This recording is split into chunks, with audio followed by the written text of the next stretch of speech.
Depois, teve outro filho chamado Abel, irmão de Caim. Abel era pastor de ovelhas e Caim era agricultor. O tempo passou. Um dia Caim pegou alguns produtos da terra e os ofereceu a Deus, o Senhor. Abel, por sua vez, pegou o primeiro carneirinho nascido no seu rebanho, matou e ofereceu as melhores partes ao Senhor. O Senhor ficou contente com Abel e com a sua oferta. Deixa eu repetir. O Senhor ficou contente com Abel e com a sua oferta, mas rejeitou Caim e a sua oferta. Caim ficou furioso e fechou a cara. Então o Senhor disse: por que você está com raiva? Por que anda carrancudo? Se tivesse feito o que é certo, você estaria sorrindo, mas você agiu mal. E por isso o pecado está na porta, à sua espera. Ele quer dominá-lo, mas você precisa vencê-lo. Aí Caim disse a Abel, seu irmão: vamos até o campo. Quando os dois estavam no campo, Caim atacou Abel, o seu irmão, e o matou. Mais tarde, o Senhor perguntou a Caim: onde está Abel, o seu irmão? Não sei, respondeu Caim. Por acaso sou o guarda do meu irmão? Então Deus disse: por que você fez isso? Da terra, o sangue do seu irmão está gritando, pedindo vingança. Por isso você será amaldiçoado e não poderá mais cultivar a terra. Pois quando você matou seu irmão, a terra abriu a boca para beber o sangue dele. Quando você preparar a terra para plantar, ela não produzirá nada. Você vai andar pelo mundo sempre fugindo. Caim disse a Deus, o Senhor: eu não vou poder aguentar esse castigo tão pesado. Hoje tu estás me expulsando desta terra. Terei de andar pelo mundo sempre fugindo e me escondendo da tua presença. E qualquer pessoa que me encontrar vai querer me matar. Mas o Senhor respondeu: isso não vai acontecer, pois se alguém matar você, serão mortas 7 pessoas da família dele como vingança. Em seguida o Senhor pôs um sinal em Caim, para que se alguém o encontrasse, não o matasse. Então Caim saiu da presença do Senhor e foi morar na região de Node, que fica a leste do Éden. Senhor Deus, meu Pai, eu quero mais uma vez falar contigo e te pedir. Fala, Senhor Deus, aos nossos corações. Não aquilo que nós queremos ouvir, mas aquilo, Senhor Deus, que estamos precisando ouvir. Prepara o nosso coração para receber a tua palavra, em nome de Jesus. Muitas lições podem ser tiradas desse episódio. Muitas lições podem ser tiradas. Nós podemos aprender coisas extraordinárias a partir dessa história. A pergunta é: eu quero? Porque eu posso sair daqui hoje do mesmo jeitinho que entrei.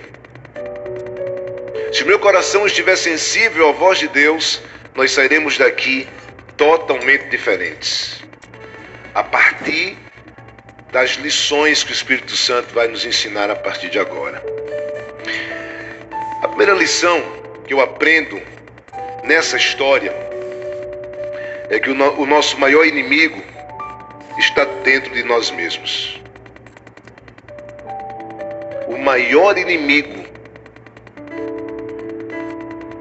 está na pessoa que você vê no espelho. Nós mesmos. Às vezes nós não nos conhecemos. E Caim mostra isso. Caim e Abel nasceram da mesma barriga, do mesmo ventre. Aprenderam a mesma coisa. Mas tem uma coisa interessante aqui. Os erros de Caim não foram provocados pelas influências do mundo lá fora. Caim não teve internet. Caim não teve a influência de inimigos bem comportados. Não teve o mundo lá fora, irmão Zezinho, para influenciar Caim a fazer o que ele fez. Mas existia a carne, a natureza carnal, gritando fortemente dentro de Caim. E essa mesma natureza existe em nós. Não tem como não lembrar de Paulo quando ele dizia: o bem que eu quero fazer eu não consigo, mas o mal, esse que eu não quero, faço. Como é difícil ter espinho na carne. Como é difícil lutar com algumas situações que parece que não tem jeito. E o pior de tudo é que até tentamos culpar as pessoas de fora. Tentamos culpar a igreja, tentamos culpar o pastor, tentamos culpar a ovelha, mas nós somos os maiores culpados. Porque o maior inimigo é o eu. O eu que arrisca, o eu que aventura, o eu que pensa sozinho, o eu que idealiza. Esse eu que está acabando com tanta gente boa, com tanto crente bom, com tantos servos e servas, com tantos jovens, com tantas famílias. Eu consigo ver na história dessa família, Adão, Eva, Caim e Abel, que o pecado e as suas consequências têm atingido as famílias. Do mesmo jeito que a família de Adão e Eva, irmã Edna, foram atingidas pelo pecado e suas consequências, nós hoje estamos vendo Satanás lutar, planejar, programar uma vida pecaminosa que tem acabado com famílias inteiras. O pecado tem entrado, infelizmente, pela porta da frente da casa de cristãos. E o pior de tudo, com a permissão de cristãos. Mesmo depois da queda, Adão e Eva ensinaram relacionamento aos seus filhos com Deus. Tanto Caim como Abel foram ensinados a adorar a Deus e, consequentemente, Sete, mais um filho de Adão e Eva. Abel aceitou os ensinamentos de seu pai, mas Caim não. As piores batalhas, meus irmãos, acontecem no seio familiar. E pasmem com o que eu vou dizer. Antigamente essas batalhas eram batalhas que, por exemplo, os pais tinham quando os filhos já estavam adolescentes. Hoje, nós temos batalhas a partir do casamento. Depois com os filhos, e eles não precisam ter 15 anos para viver essas batalhas. Porque esse mundo tem investido sério contra as nossas crianças. Escuta o que eu vou dizer. O inimigo das nossas famílias tem um projeto sério. Não é mais contra nós adultos, porque nós sabemos nos defender. Mas eles querem atacar as nossas crianças no berço. As nossas crianças já no comecinho da vida. Naquela fase onde as crianças estão aprendendo. E nós precisamos combater isso. É uma luta forte, uma guerra que está sendo travada. Mas se Deus é por nós, quem será contra nós? Meus irmãos, a gente consegue identificar aqui na família de Adão e Eva com seus filhos alguns tipos de batalhas.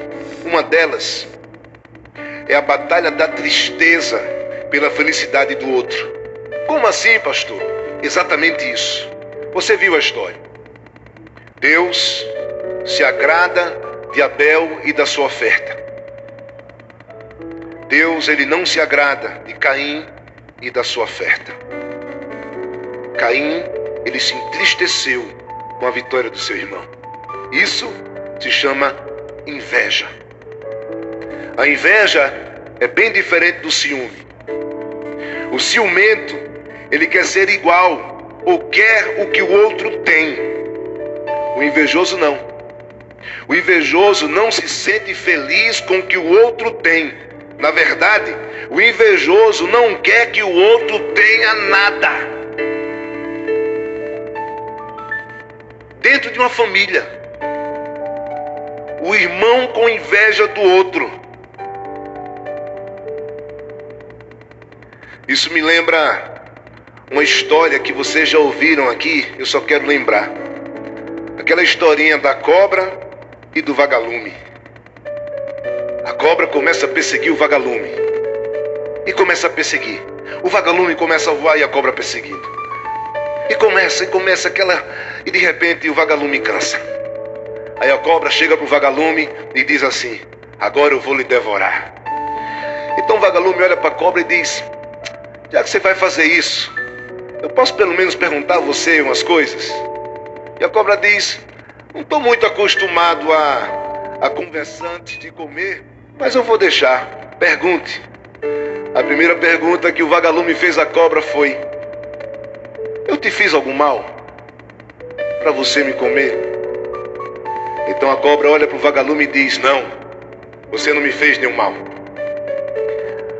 Aí o vagalume diz: então me responda a segunda. Eu faço parte da sua cadeia de alimentação.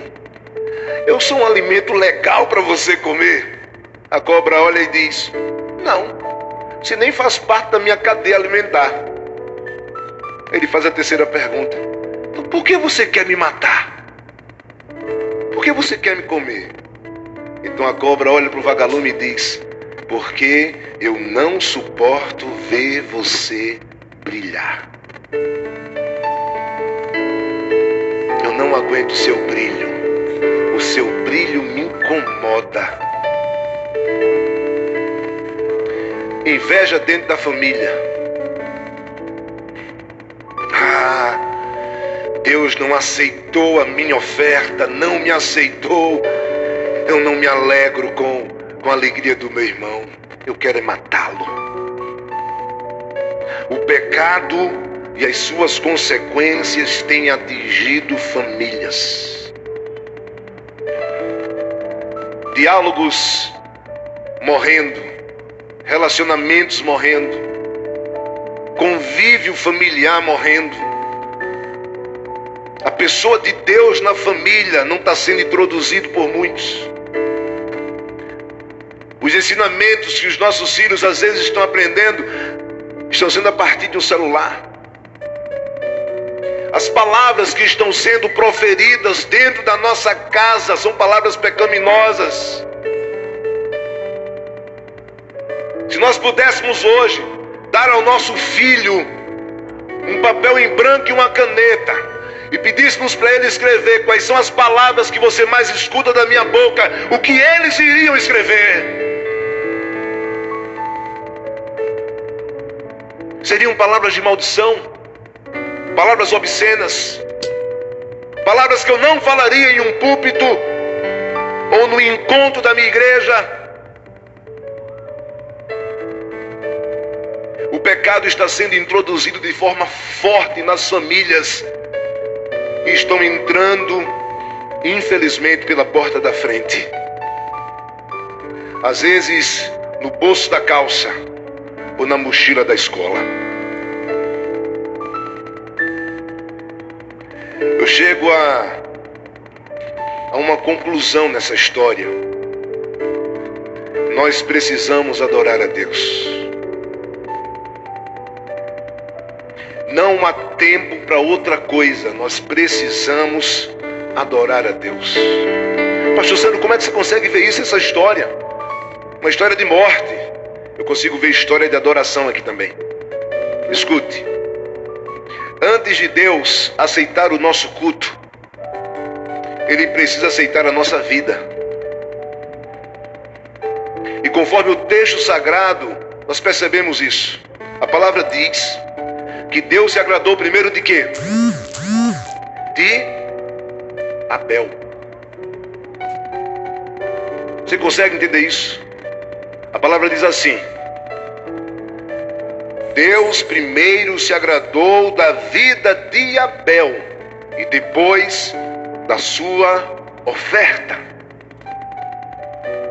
Deus primeiro se agradou da vida de Abel e depois do seu ato de adoração, da sua oferta, da sua entrega. Ah, pastor, dizimei hoje, ofertei hoje. Primeiro é sua vida. Primeiro é o seu coração. É a tua intimidade com o papai. É a tua vida íntima com Deus. O que agradou Deus na vida de Abel foi o seu jeito, a sua intimidade. E o que ele fosse ofertar seria o melhor. Porque quando nós estamos em comunhão com Deus, nós queremos ofertar sempre o melhor. Você já percebeu que a nossa adoração a Deus, quando nós estamos bem com Ele, é diferente? Como flui? Tudo é motivo de adoração. Eu visitei uma pessoa ontem. Essa pessoa me encheu o olho, me deu brilho no olho. Eu conversando com ele, meu irmão, estou desempregado e não tem sido fácil. E é meu filho assim, e começou a dizer a realidade dele. Eu disse assim, meu irmão, e como é que você está vivendo? Ele olhou para mim e disse, eu estou vivendo pela Bíblia, pastor. Eu, como assim? Do mesmo jeito que Deus cuida das aves, que Deus veste os campos, Deus cuida de mim todo dia. Eu saí de lá fascinado, gente. Fascinado. Eu esperei ele dizer assim, não, pastor, olha, como hoje para pensar na manhã. Não. Eu vivo hoje porque eu sei que Deus prepara o amanhã. A nossa vida com Deus, a nossa intimidade com Deus é que faz a nossa adoração, é a nossa entrega sincera, aberta, honesta, real e verdadeira, vem a partir da minha vida íntima com o Senhor. E foi isso que agradou o coração de Deus. Mas a palavra de Deus vai dizer que Deus não se agradou da vida de Caim e também não se agradou da sua oferta. E a própria palavra vai dizer por quê. Em 1 João 3,12, a palavra de Deus vai dizer assim: não sejamos como Caim, que pertencia ao maligno e matou seu irmão. E por que o matou? Porque as suas obras eram más e as de seu irmão eram justas. Você sabe por que Deus não se agradou da vida de Caim? Porque ele era do maligno. Segundo, Gênesis 4:5 diz: mas rejeitou Caim e a sua oferta, e Caim ficou furioso e fechou a cara. Você sabe por que Deus não aceitou? Porque Caim, ele era invejoso, ele era irado, ele era raivoso, o coração dele era cheio de ira, de raiva e de ódio. Sabe por que Deus rejeitou? Diz o texto sagrado, em Gênesis 4:7, nós lemos: se tivesse feito o que é certo, você estaria sorrindo, mas você agiu mal e por isso o pecado está na porta à sua espera. Ele quer dominá-lo, mas você precisa vencê-lo. Caim, ele insistia em proceder da forma errada. A sua vida estava errada. E o texto ainda vai dizer assim, irmã Lúcia, se você proceder bem. Mas ele não queria. Deus, ele não aceitou a vida de Caim, a oferta de Caim, porque Caim não estava vivendo a vida com Deus. Porque ele preferia viver aquilo que estava dentro dele e alimentava mais isso. Escute bem. Deus, ele não procura adoração. Deus, ele procura o quê? Adoradores. Isso é a palavra que diz, não sou eu. Onde eles estão? Estão aqui nessa igreja? Sim ou não? Adoradores que o adorem em espírito e em verdade. Deus não procura religiosidade. Até porque o mundo está cheio de religiões e todo dia surgem novas religiões. Todo dia aparece uma nova religião para cada tipo de gosto. Uma pessoa fica revoltada com a igreja batista, aí vai inventar outra igreja batista. E mais, se titula pastor. E ainda fica pescando nas igrejas. É igreja para todo tipo. É igreja que aceita a ideologia de gênero. É igreja que aceita uma série de situações. Mas a maioria delas não cumpre o que está aqui na palavra, porque a palavra de Deus é sim, sim, não, não. Lâmpada para os meus pés é a tua palavra e luz para os meus caminhos. Conhecereis a verdade, a palavra ela vos libertará. Deus não quer religiosidade. Não quer. Deus quer intimidade. Deus quer um sacrifício excelente.